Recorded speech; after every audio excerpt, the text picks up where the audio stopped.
हुई जाई तुहार जब संग चलबा बाबा के द्वार। संग संग मिलके बोलत चला बोला बम बम, डम डम डमरू बजावत चला बोला बम बम, बम बम के नारा लगावत चला बोला बम।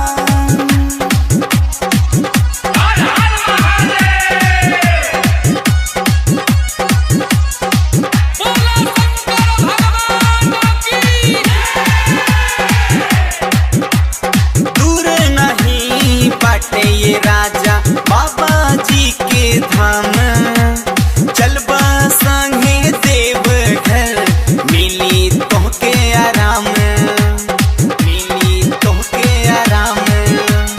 दूर नहीं बाटे ये राजा बाबा जी के धाम, चलबा संगे देव घर मिली तोहके आराम।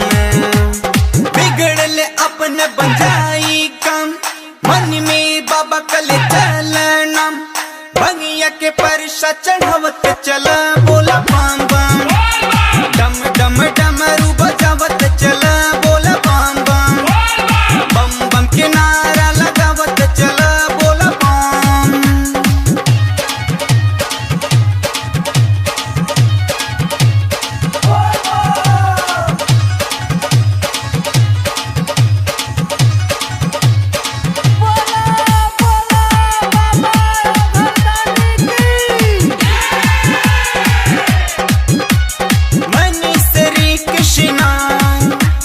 बाबा भजन गावेले सचिन ऋषभ ऋषि, बाबा चरण चूमेले, बाबा चरण चूमेले।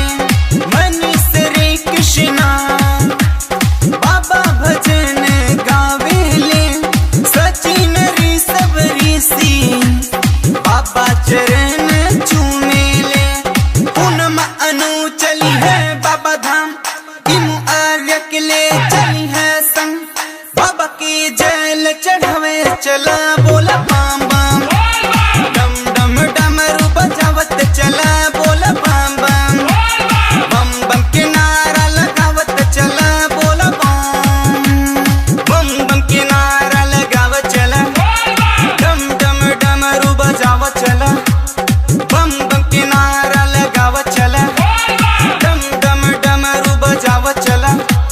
सब दुख दूर हुई जाई तुहार जब संग चलबा बाबा के द्वार। संग संग मिलके बोलत चला बोला बम बम।